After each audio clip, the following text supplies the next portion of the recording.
Je m'appelle Marcus de Moura Barros. Je suis brésilien, j'ai 40 ans. Je vis en France il y a presque 3 ans. Je suis arrivé en 2018 pour faire mon master en littérature lusophone. Cela veut dire littérature faite en langue portugaise. Mon parcours académique, il est un peu divers, presque schizophrénique, parce que j'ai des licences en sciences biologiques.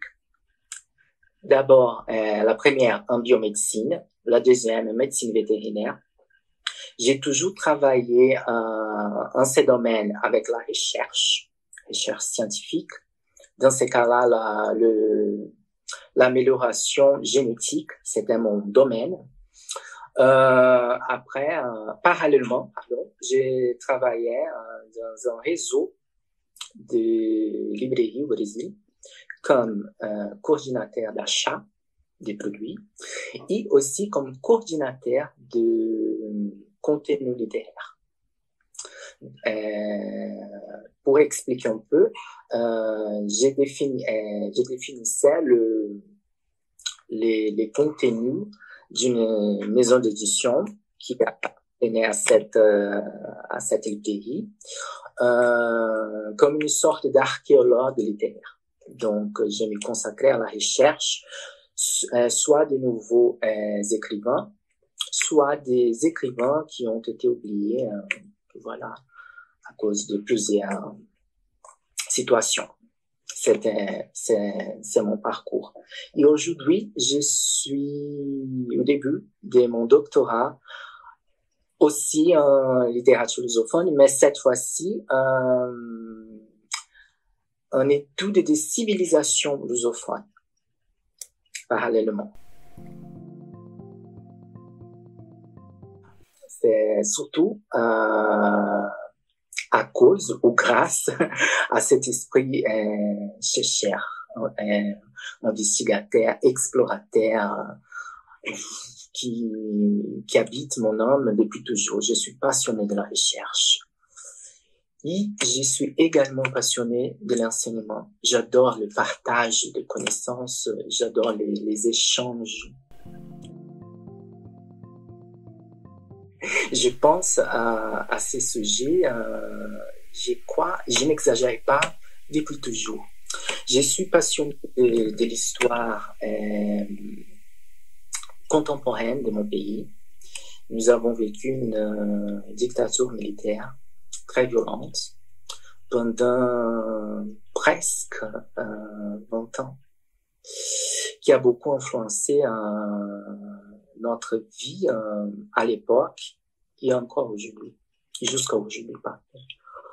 Je voudrais bien parler de ces moments historiques, de cet événement, parce que malheureusement, différemment des autres pays de l'Amérique latine, le Brésil, il n'a pas une bonne relation,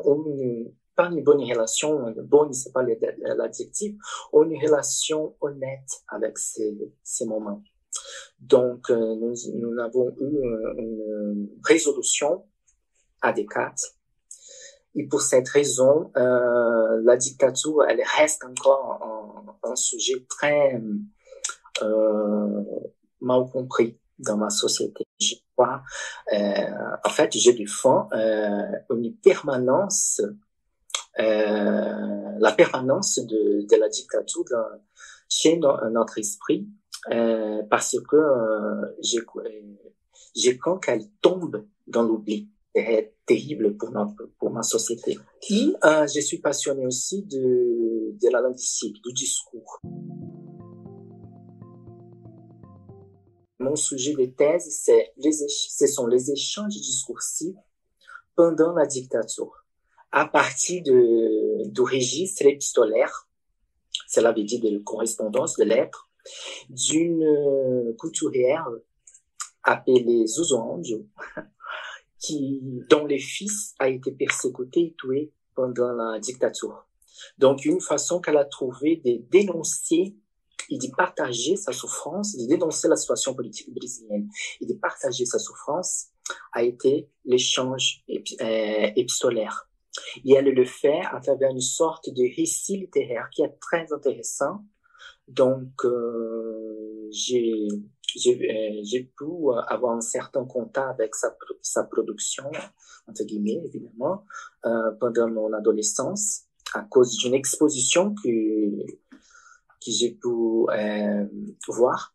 Et à partir de ce moment-là, c'était 95. Je suis passionné de son histoire et je me suis dit à ces moments-là, ouh là là, il faut que j'étudie cette dame, son histoire, ses lettres, etc. Et voilà, je suis là pour ça. Et elle a aussi une certaine liaison avec la France parce qu'elle était une modiste et elle était responsable je ne sais pas comment expliquer, disons de la diffusion de la mode brésilienne à l'étranger à l'époque. Donc elle a été un peu radiquée ici en France. Elle a été aussi tuée par la dictature militaire. Et la France, les centres peut-être les plus importants en ce qui concerne le discours et en ce qui concerne les études du registre épistolaire. Tout d'abord, s'informer. Il faut s'informer sur la culture, il faut s'informer sur la société, il faut s'informer surtout sur la vie universitaire. Parce qu'on a des attentes, il y a aussi des perspectives qui peuvent être différentes. Donc, il faut s'informer par rapport à la ligne suivie, à la ligne académique suivie dans son universitaire de choix, etc., pour ne tomber comme je peux dire, dans la frustration de se trouver ici, dans un autre pays, d'abandonner son travail, d'abandonner ses relations familiales, etc., et à la fin tomber dans la frustration, sur la frustration d'être dans une autre société et vivre une expérience un peu frustrante. Donc il faut s'informer sur la ligne d'enseignement de la culture, de la société, de l'université qui vous cherchez. Il faut aussi savoir que dans les premiers mois, il y aura beaucoup de difficultés, autant d'obstacles, etc.